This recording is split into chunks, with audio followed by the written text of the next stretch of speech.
Appreciate all you for being here. This is a very special event.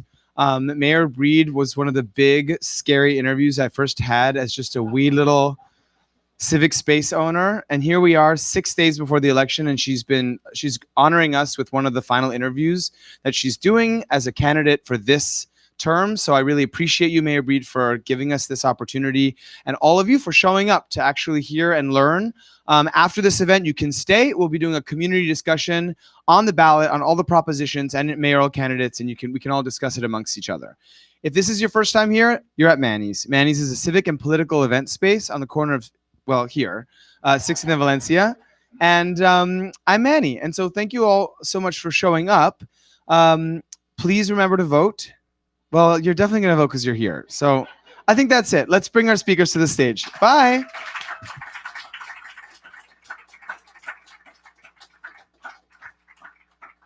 That's Mayor Breed. Where am I saying? This is right here. And this is Joe Fitz.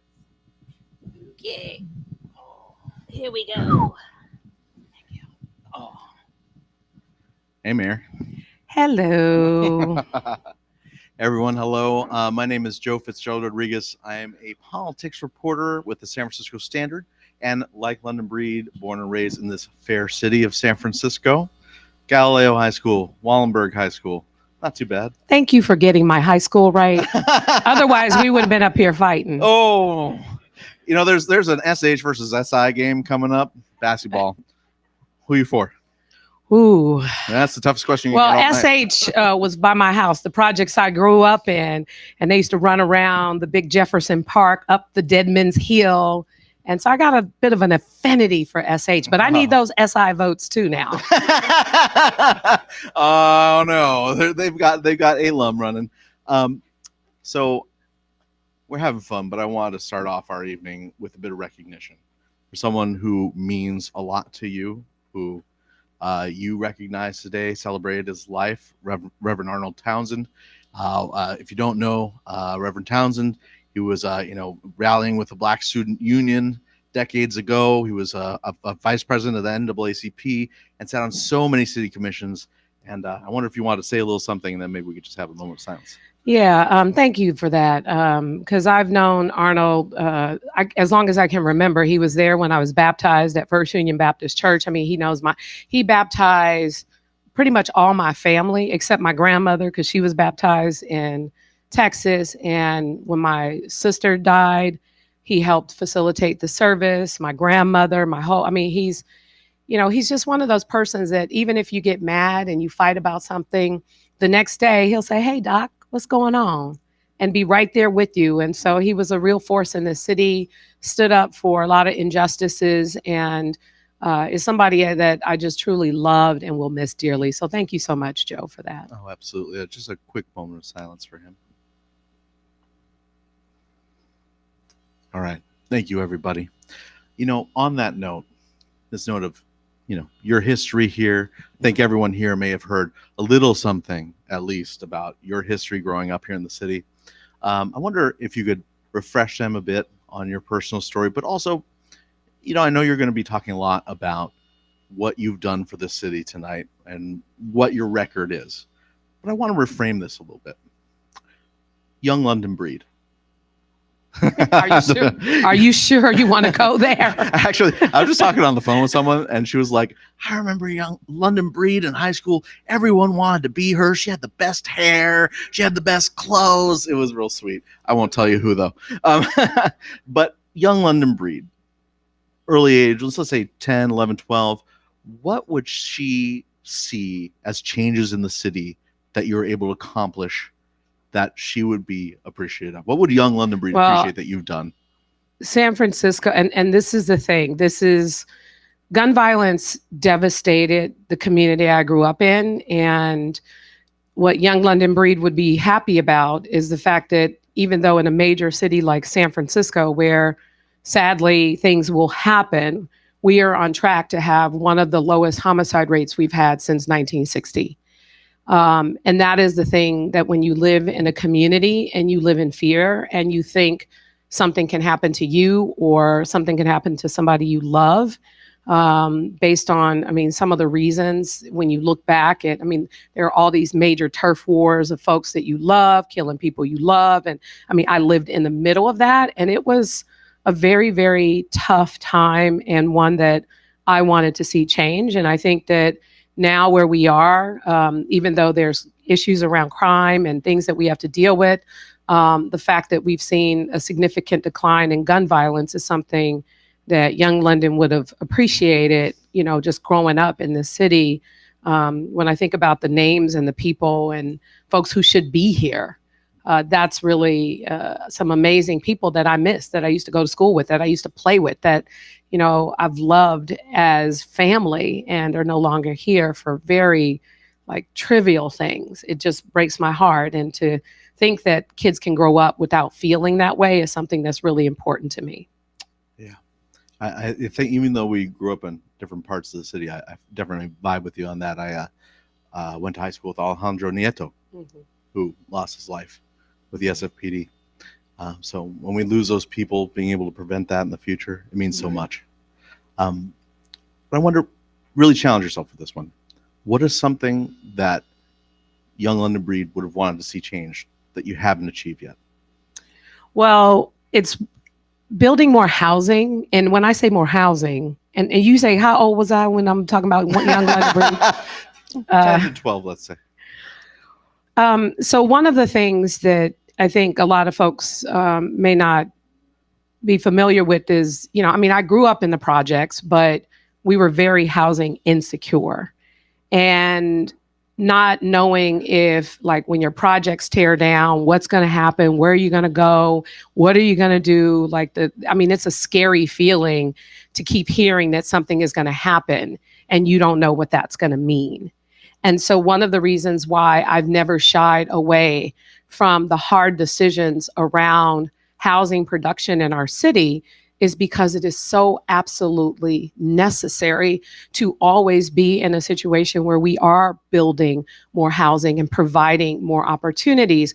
And so even though we've not accomplished the goals that I wanted to accomplish in terms of the amount of housing, I am most excited about running for re-election because we have changed state laws that will remove the kinds of local barriers that have got in the way of housing production in this city. It will make housing as of right. And just to give you a quick example, I mean, affordable housing for families on Mission between 8th and 7th, from the time we identified the lot to the time the first family moved in, 10 years. And that's common. That is criminal. And that makes me crazy. And now, because of SB 35 and SB 427, if there's no request for additional height, there's no request for anything outside the boundaries of the law, if it's not destroying sound housing, like it's not redevelopment 2.0, like it did to the Western Addition community I grew up in, as of right. So right down here, Mission and Cesar Chavez, I mean, well, way down there. 146 units for seniors. From the time we identified this lot, a lot that I helped to secure as mayor and said, we're going to build affordable housing there, to the time we broke ground, 1 year. And I am most excited about what this means for housing production and housing affordability in this city. The thing that we keep talking about, we keep saying, build more affordable housing. Yes, but it's still not being built fast enough. It's going to be built so much faster. It's going to be so much easier to do it now as a result. And that is the thing I look forward to most, because when I think about the people who work at Manny's, when I think about all the great restaurants we love to eat at, and their employees who wash the dishes, who cook the food, who serve us. When I think about the janitors who are cleaning downtown San Francisco and they have to finish by a certain time because BART shuts down at a certain time. When I think about having a thriving nightlife that we all want, we want to see fun and excitement in the city. We have one of the best summers we've had in a long time because of all the activation. But there are people who have to work those events. And those are the people who can't always afford housing in a place like San Francisco, and then they're spending maybe what little they do earn because BART shuts down or the bus might shut down, AC Transit, and then they're paying for an Uber or a Lyft, and what's the point? So when I think about what this could mean for a well-rounded, diverse, productive city, it all starts with housing. Well, let me press on that a little bit. You know, you are the You just want to get a different answer. I could tell. He's trying to get to something else. He's like, well, I want to hear you say this. Just tell me what you want me to say. About this. I want to hear about this. You are the yes in my backyard candidate. You are the YIMBY favorite candidate. But the state gave us a big wag of the finger earlier this year, right? Or sorry, late last year. They gave a report that said San Francisco had some of the slowest housing production times. And you talked a little bit about this. Why did it take this full 6 years of your being in office? Why did it take so long to turn this ship around? Yeah. Why should people have faith that you're going to continue to make housing production happen when it took that long? So, Joe, you read the papers. San Francisco just got a pro-housing designation. And it's because, like, let me just take us back a little bit, because don't we wish it were that easy? It's easy to be a candidate and criticize, but you know what's hard? Doing the work. And even when you can't get a piece of legislation passed, you go back and you stand strong. I've even took it to the ballot. And more importantly, when I first ran for mayor, there was a bill, SB 827. I was the only candidate who supported it in that race. And that bill didn't pass in the state of Sacramento. And when I came into office, even after I won, it was, I continued to introduce executive, within my power as the mayor, I put forth legislation to get rid of everything that I could. Everything else would have had to go through the Board of Supervisors or go to the voters. I've taken things to the voters. I have been committed to this work. And let's just be honest. I know that there are people who say we want more, but then I'm gonna be very honest tonight, because we got 6 more days. You got to hear it. You got to know who your mayor is. As soon as I try to build housing in a neighborhood that doesn't want it, then it's a fight, right? Fight with who? Fight with the people who live in those neighborhoods sometimes.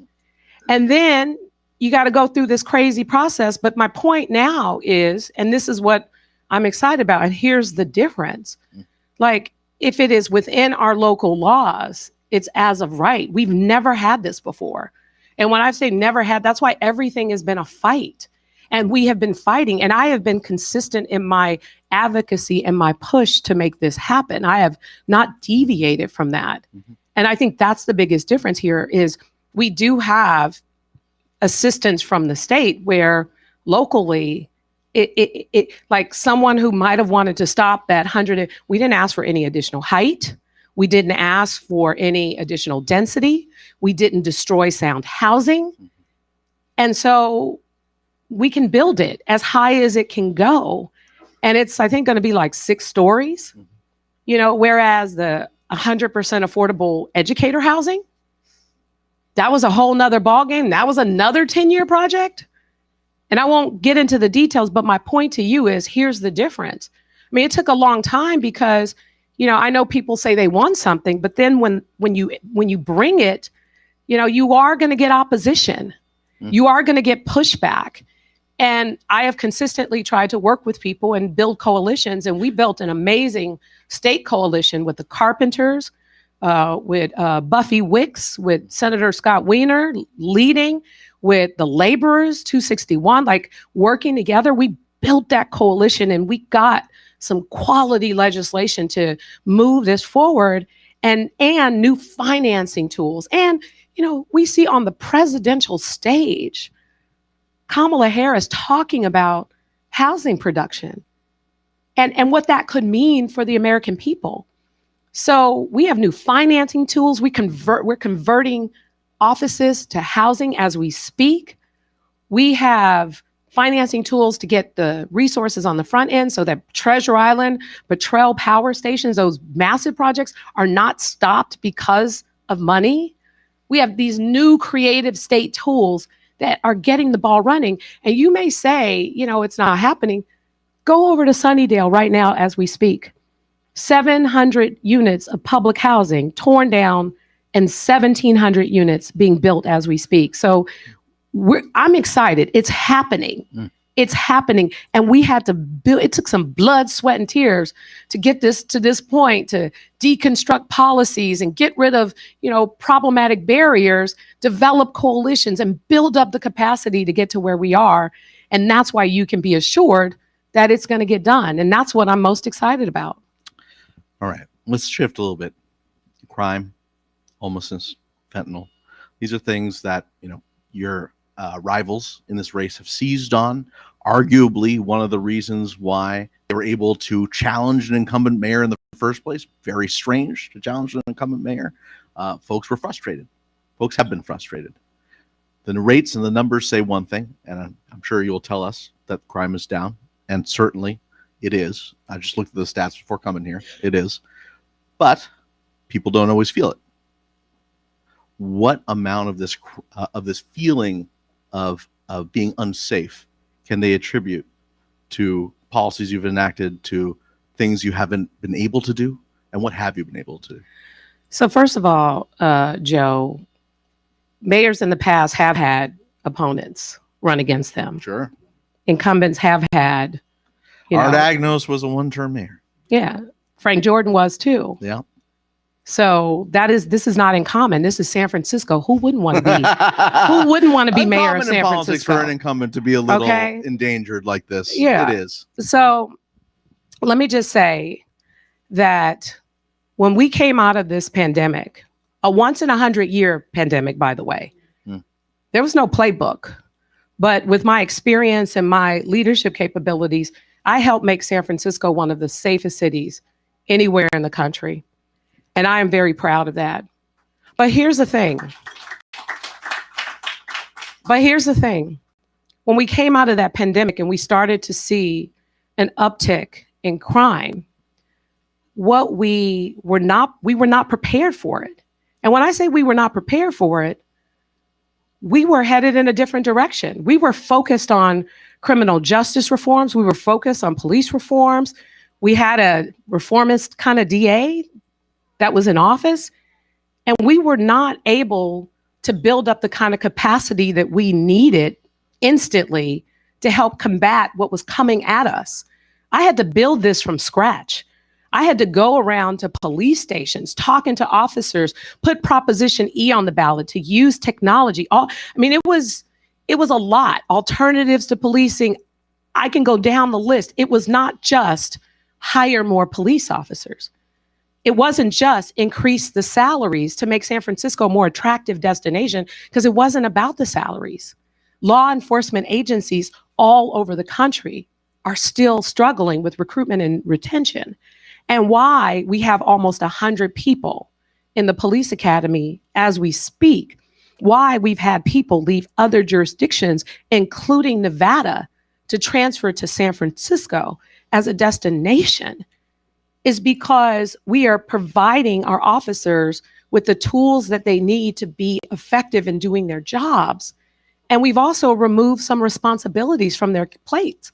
Wellness checks, people who struggle with mental illness. I created the first crisis response team, an alternative to policing for people who struggle with mental illness.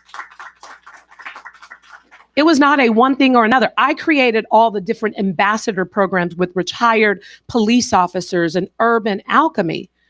I went to former drug dealers that I grew up with and former drug users that I grew up with to help shape policies around the issues related to fentanyl, which is why I made hard decisions to arrest dealers and users with the goals of getting them treatment, and put Proposition F on the ballot that says, if you want money from the city, you have to be in treatment.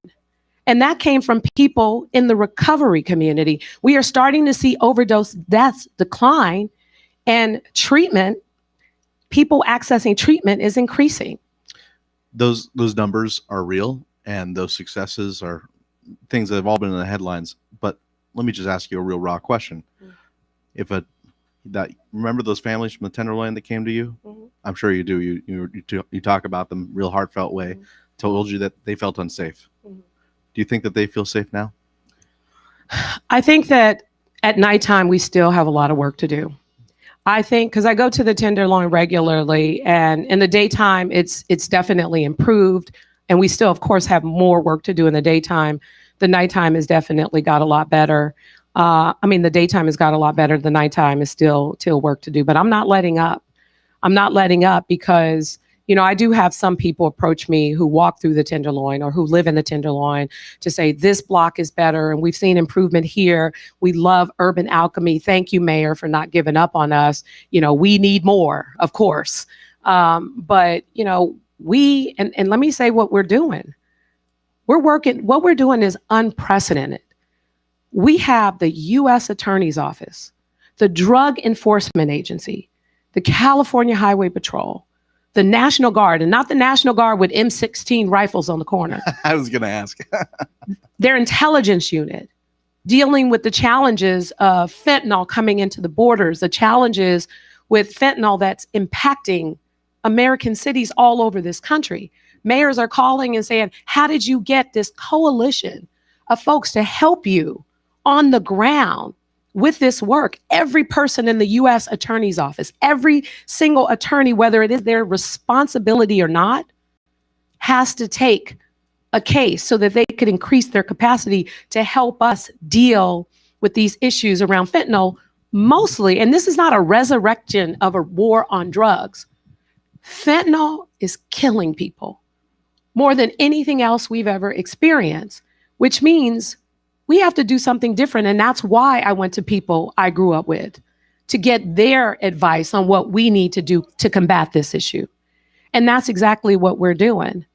We're making things happen that I don't believe any of the candidates are even courageous enough to make happen. And more importantly, they don't have the relationships. They don't know these kinds of communities and oftentimes are not always comfortable engaging with these kinds of communities or walking through the Tenderloin. The Tenderloin, when I walk through the Tenderloin, I get treated better in the Tenderloin than any other neighborhood in San Francisco. I have the best conversations. I get the best recommendations. You'd be surprised what you hear from the people who actually live there, hang out there, work there. They want us to make it safe. They want us to clean it up. And they talk about that. And they are not afraid to say what they want. And that's why I'm never going to let up on doing what's necessary in order to get it there. Okay. Well, one more toughie, and then I'm going to shift gears. You ready? All right. We'll go back to something you're talking about earlier. You're talking about the pandemic. But just before the pandemic, we did see the indictment of Mohammed Nuru, Public Works Director, former a perhaps current friend of yours, in your one of your department heads. He later was found guilty of in a bribery scandal. Harlan Kelly also found guilty in a bribery scandal.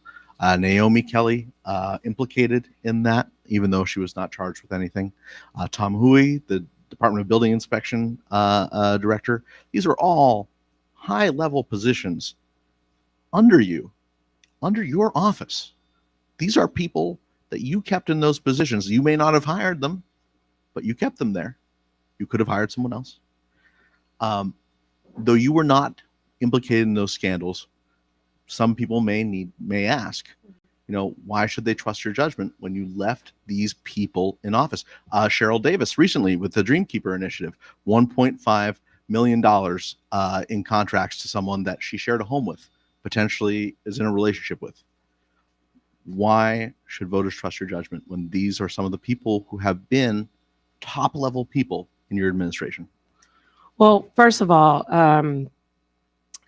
Joe, it's really unfortunate that people that I've known for a very long time, have been friends with for a very long time, and have seen do great work for the city and county of San Francisco, in some cases would choose to do things that were unethical. Whenever that has happened, it happened when I first got into office, and these cases had built up over the years.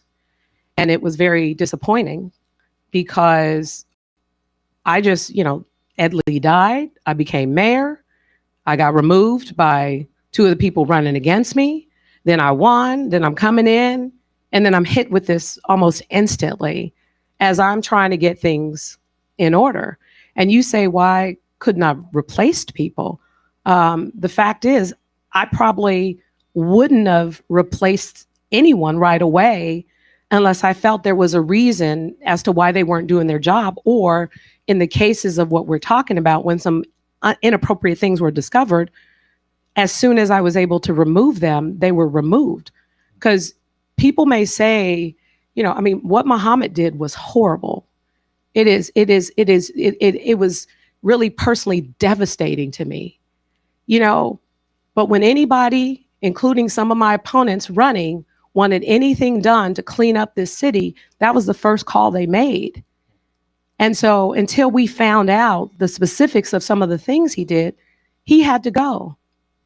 And I've never hesitated to make those hard decisions. When these things happen, I immediately put forward 60 new directives with oversight in the controller's office to take a deeper dive, to imply that the city under the controller's office does not audit. We audit.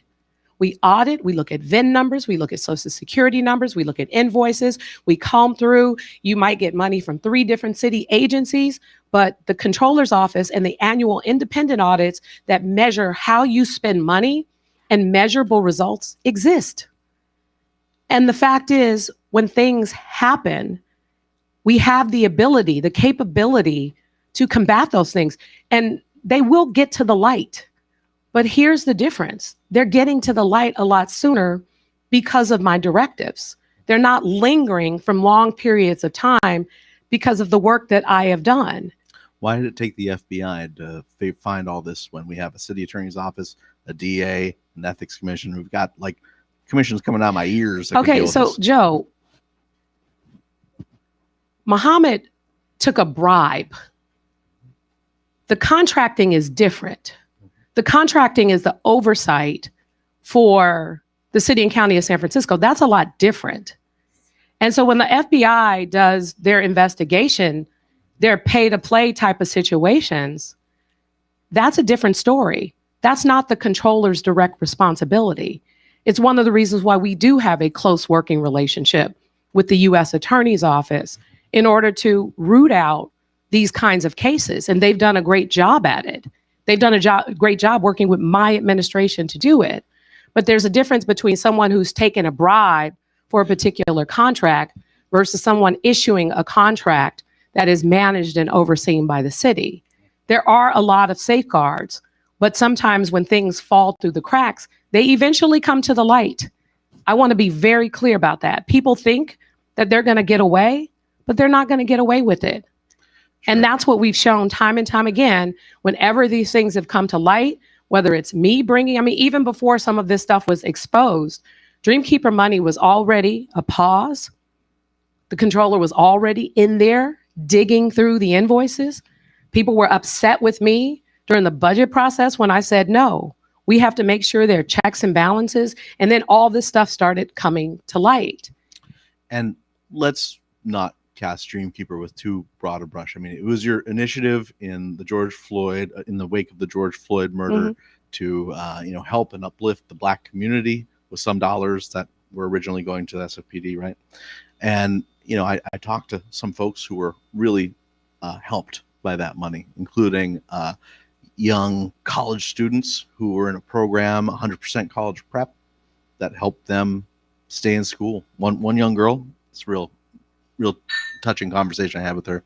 She got hit by a truck. She was going to Sacramento State. She was from the Bayview Hunters Point. And the mentor she had in that program that was funded by Dreamkeeper helped her stay in school when she almost pulled out. She was an athlete. She couldn't do it anymore, and she was heartbroken. So let's not, I want to make sure that everyone understands some of that Dreamkeeper money has done great things.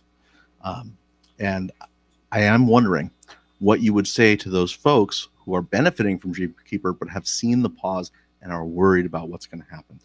Well, what I would say is, we have to establish clear and transparent guidelines that protect this program. The program has been compromised.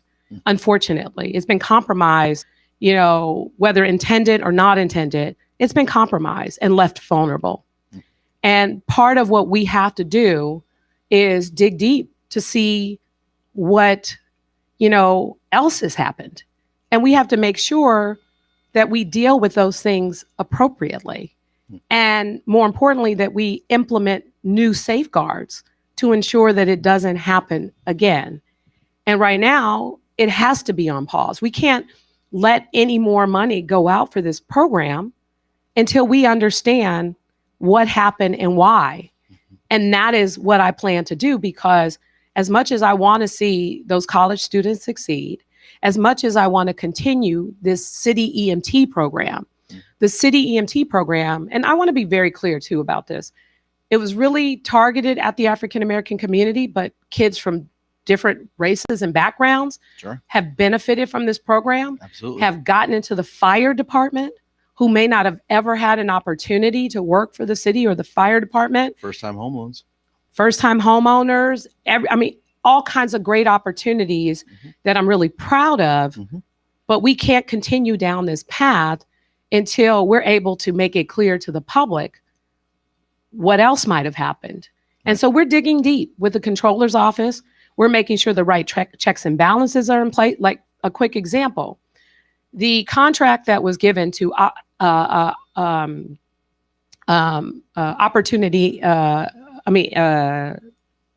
Collective Impact.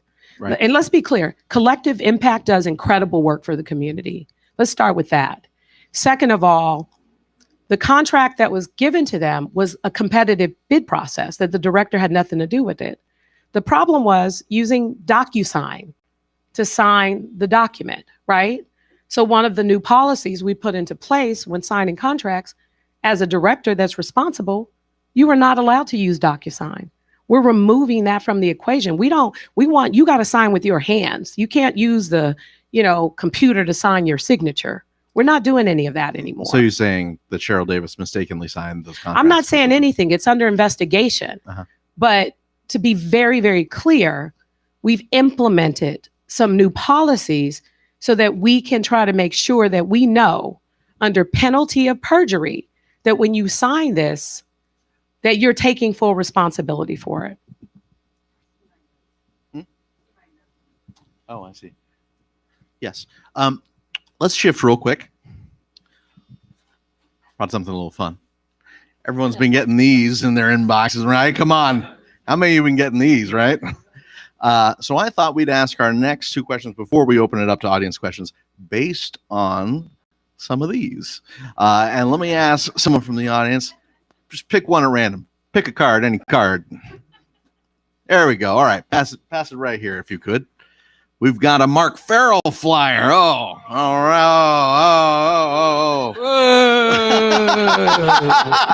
Oh. Vote for Mark Farrell, it says. Real leadership to make the city safe and clean up our streets. All right. It says reducing crime and improving public safety are his priorities, and rebuilding the police force and streamlining new recruits. Let's answer those. How's SFPD's hiring process right now? Is it fast enough? And have you rebuilt the police force fast enough? Based on this flyer. Okay. So first of all, we have almost 100 recruits in the police academy as we speak. We've been able to do a lot of independent streamlining that it used to take somewhere close to 6 months, this process, because there are also state laws that we have to follow, but we've been able to reduce it to a 3-month process to make it a lot easier to get people into the academy sooner. But there's still the process that we have to do. I don't need your faces, Joe. I'm making a face. I'll tell you why I'm making a face. I'll tell you why. But I got a buddy. All right. There's a face. Yeah. There's a face. Okay. But I got a buddy. He's trying to be a cop. Yeah. He listed me as one of his recommendations. Don't do anything to him. and that's probably why he hasn't gone through the process. Joe Fitz recommended him. Get his ass out. No. So he applied like 10 months ago, and only yesterday did I get the background check note that says, okay. So hey, let me just be very clear. recommend this guy. Let's be very 10 clear. months. Once we decide, we are going to contact you in order to get you into the academy, because we have thousands of applications now that I'm really excited about, pre-pandemic level applications. And we go through an extensive process. We're not going to just put Joe Fitz out on the streets and let him be a police officer without doing our appropriate vetting. If we're reaching out to you to start the A guy process, can have a dream, right? if we're reaching out to you to start that process definitely has been cut down. And more importantly, we're excited about what this means for recruitment and retention long term. Let's just be very, very clear. It's interesting because everyone's going to do and say whatever they need to do and say. But the Police Officers Association only endorsed me as the candidate, not because of just this process and what we've done to make San Francisco a more attractive place for people to be, but because we've given the officers the tools that they need, which has made it possible for folks who we just 2 weeks ago, 7 people that transferred from other jurisdictions sworn in to the department here in San Francisco, and more to come. Our academy class numbers are higher than they've been since before the pandemic. So at the end of the day, we are headed down that path.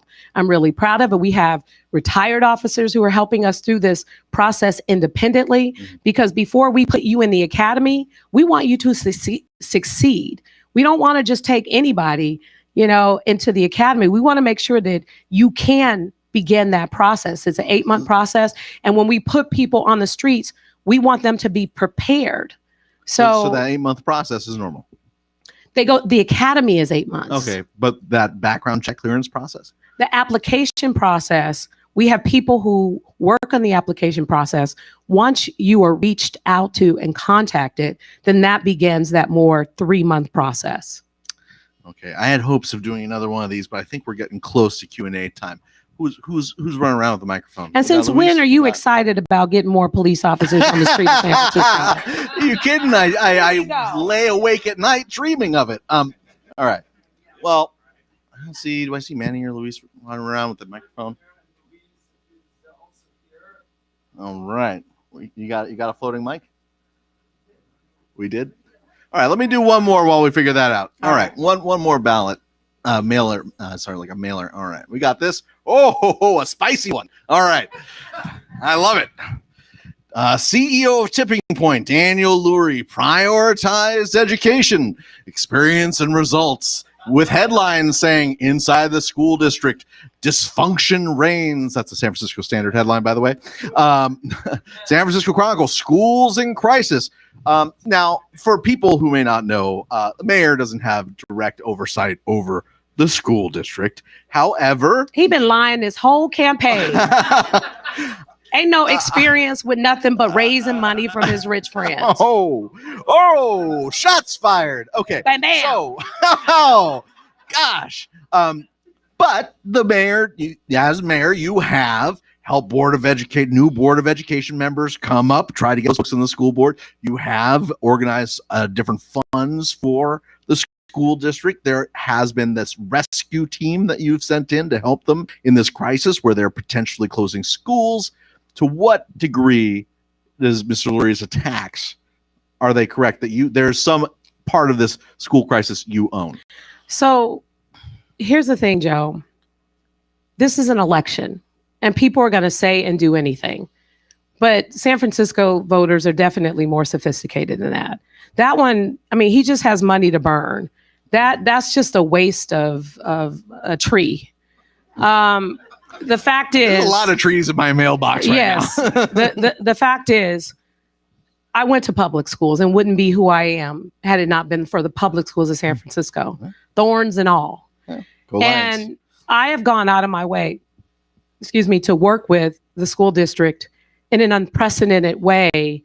And I'm really proud of the fact that we finally, are in a good place where we have competent leadership, where we have a school board that's working with my office differently than ever before. And we're providing additional financial resources to ensure that our schools are successful. And no matter what happens with the schools, I have always been involved. And when I say always involved, wellness programs in every school. Gave the voters of San Francisco has given resources. We give about $110 million to the school system, thanks to all of you. And on top of that, through the general fund, through my budget, I usually add additional resources for some math efficiency program, wellness centers in all the schools, teacher retention bonuses, and to pay for the graduation at Kezar. Well, wait. We're calling the school board supposed to fix all this? So some proponents have said you had new school board members you thought were going to right the ship. You believed in them. What happened? Well, I think part of what happened is the infrastructure of the school system under, our superintendent. And I want to be very clear about what that means.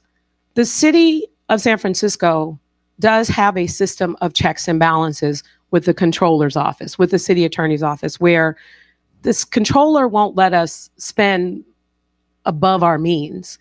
And I think that kind of infrastructure where you understand what your deficit is, or you understand what your reserves are, that does not really exist within the school district. The infrastructure is not as it should be to ensure success.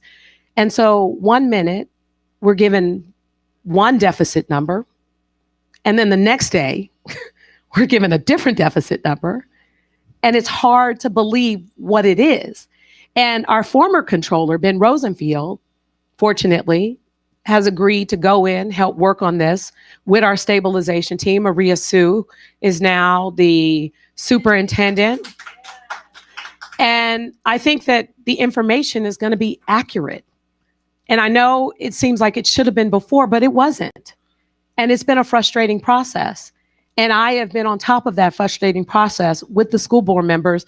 And I appreciate Matt Alexander and the work that we've done together to get to this point. And, I was at one of the schools, and the kids was, and look, I don't want to imply somehow that I'm trying to put down the superintendent, but, one of the kids said, "Why don't you fire the superintendent?" I was shocked. I was like fifth grader asking that question. And, sometimes these things are not as simple as, what they might seem. And it also takes the will of folks willing to do what's necessary. And we are at a place where we've done what's necessary. And I'm really excited about what this means for our public schools in the future. We got some great people that are engaged, that are at the table, working with a great team that works for the school board. And I think we're going to finally see the kind of change and infrastructure we need. But let me just be very clear. It's going to be hard. Yeah. It's going to be a rough and tumble. But I also want to assure you that when Laguna Honda, you all remember when everyone thought Laguna Honda was done. Everybody's like, "Oh my God, it's Laguna Honda. They're trying to shut down Laguna Honda." We put a very similar stabilization team into Laguna Honda. We removed leadership. We made adjustments, made changes. It was a hard 2 years for the employees, the people who lived there, their families. People were stressed out. We saved Laguna Honda. You haven't even heard a word about it. It's been recertified and saved. Mayor, And we will do the same thing for our schools. Mayor, that kid who asked if you're going to fire a superintendent, they need a job as a reporter. All right, folks, the mayor has 10 minutes and she needs to be out the door in 10. So what we usually do in this situation, Joe, is maybe we can take a couple questions and the mayor can be able to answer them all in rapid succession. Great. Please, let's. 1 second, ma'am. You choose the person who gets to ask the question. Great, and I who's will got go a to question them. for the mayor? All right. This lady here had a very excited question here. Hold on. Oh, we've got a microphone coming to you. I'll hold it. Thank you. Would you comment on Laura Waxman's story in the Chronicle on October 19th about the reason why the 1300 block of Fillmore and Eddy has been empty for so long? And could you also comment on what the last event held there was? Okay, that's one question, Madam Mayor. Please don't answer it. Next question, Joe. This fellow right here. Here? Right. All right. Sorry. I'll get All to right, next. thank you. I'm a resident of San Francisco just of 4 years, and I've lived in now 9 states and some of the larger cities in the United States. And I can say that, just from my impression, that people will come to a place, even if they are talking about their drug addicted people, they'll come to a place where they feel safe. So I live in the Tenderloin now, and I've met, just as you talked about it before, some of the most humane people I've ever seen in my life. And the last thing I would hate to happen to them is for them to be incarcerated or some other harms to come to them. What I noticed when I first came here is that even people who are on drugs need medical attention and other things in order to get on their feet. And the question is, or do we have components and modules in place that will sort of facilitate those persons coming back to normalcy rather than to incarcerate them? And just one quick suggestion. We really need a school of the performing arts here, and I think it would do so much to help the city. And I'm done now. So All right, let's try to do those two since it was technically three. Mayor. Okay. So first of all, we have an organization called Co-Tenderloin that's out in the middle of the night, every single night, helping people to get into treatment. And also when some folks are arrested, we are offering them, support around treatment. I mean, Delancey Street it has plenty of room right now. And more importantly, there are other abstinence-based treatment programs. I've increased abstinence-based treatment as a part of our public health response by $20 million with numerous programs, including housing. A place called Her House, for example, was expanded for women who struggle with addiction, who have children, who need their children to stay with them. Positive Direction Equal Change, Salvation Army. We work with a lot of organizations to provide options. Our goals are not about incarceration. Our goals are to get people to accept treatment and to accept support. But at the same time, what I am doing is using every tool at my disposal to make people uncomfortable because I don't want them to die on the streets of San Francisco. I have a sister I lost to a drug overdose. I have a brother who's incarcerated. I've lived in these kinds of conditions. I know them better than any other candidate running for mayor. And the reason why I'm comfortable with doing what I'm doing is not for mass incarceration purposes. It's for the purpose of not letting them die on the streets of San Francisco. And so it's a balance of having all the things necessary to get people the help and the treatment that we need. We do have a School of the Arts. It's called SODA. I think somebody mentioned it. And that's what part of our public school system. And so we're really proud of it. And in fact, I used to be the director of the African American Art and Culture Complex on Fulton Street in the Fillmore, where a lot of those students and arts lovers and folks have a chance to grow and thrive in our city, and more to come. As far as the Fillmore Heritage Center, it's been a little bit problematic because the community wants something. Someone's been awarded the contract to do it. And one of the persons who applied through the competitive bid has pulled out. And the person who has been awarded the contract to do it has not necessarily rebounded or stepped up. But we're still trying to have conversations to engage because we want to enter into an agreement to get that place moving, get it going. That's not true. It opened and there were more than one events there. There were a number of events happening. Let's have the mayor answer the question. Yeah, please. Yeah. Mhm. There have been a lot of events happening there. I don't remember what the last one was. Excuse me? I didn't have an announcement for re-election at that bit. No, I didn't. That is not Ma'am, true. We want to have a lot of people ask questions. That I is know you've absolutely false. Okay, actually, That is ma'am, absolutely false. enough. Thank you. That Let's is go- let's go- absolutely not Yeah, let's true. go to a different question. There's This what gentleman we- right here had, All right. had one right. Yes, Mayor, I am deciding between three candidates, you and two others. If you had to state two concise, cogent reasons why I should vote for you, what would those reasons be? I would say that, first of all, I am battle tested and proven in a crisis, and I know how to keep this city safe.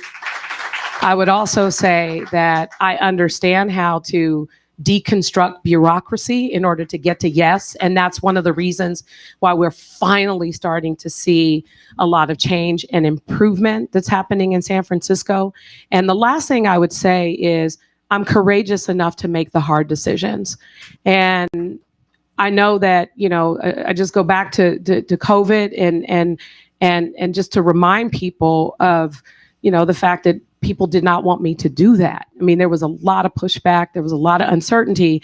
And what no matter who people decide to choose for mayor, we need to know how a mayor is built before they step into this office, what they're capable of. So I would say that, those are three of the main reasons. I mean, crime is declining, overdose deaths are declining. We're seeing people accept treatment more. We're starting to see the improvements to our city and more to come. So I hope you'll seriously consider me as your number one. Thank you. We have time for one last question. All right, who we got? We got right back here. All right, last question. Hi, sorry, it's a bit of an off topic, but when did you know that David Chu was going to sue the EPA? And did you approve of it? And were people concerned that they're taking it to the Supreme Court and it could affect the Clean Water Act? Yeah, Our city. and I can't remember exactly when I had the conversation with him, but my understanding around that particular lawsuit had more to do with the fact that the clarity around how much was not provided, and that's where the pushback is.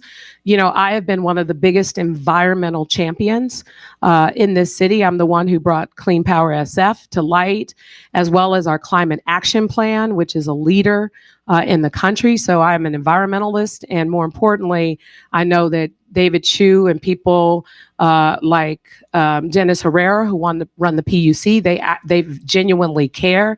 I think that there's just a bit of a disagreement around what we need to do and providing the specifics, where I think it's more that they want to have specific definition and not a policy that is not clear. Their job is to protect the city, and they want to make sure that working together, hopefully we can get to a better place. I know their desire was not to take it to the Supreme Court, but they couldn't get to a conclusion any other way.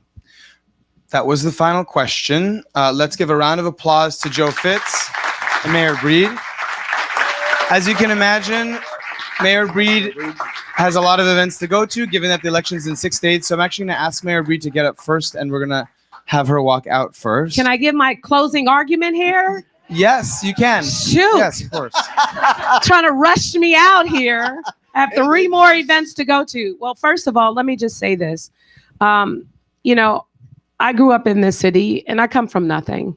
And I want you all to know that being mayor has been really extraordinary. Only in a place like San Francisco can someone like me become mayor. And that has a lot to do with a lot of you here tonight. And I want to express my appreciation. I know it's been a hard time. It's been tough. We've been through a lot as a city, but I hope that you see the difference. And this wasn't just about a campaign for me. This is about my life and my desire to want to see a better San Francisco, just like so many of you here today want to see as well. Crime is finally declining, and we are seeing the difference every day, even though this is a major city. So let's be clear, crime is going to happen. And you know what the difference is? When a Ricky Pearsall is shot, the police are right there within a minute, and our district attorney is filing charges. This is what we're starting to see because we built up this infrastructure to help address the things that matter to the people of San Francisco the most in a responsible way. We have not abandoned our values. I have people that are formally incarcerated and formally addicted to drugs that work for the mayor of San Francisco. But there has to be accountability.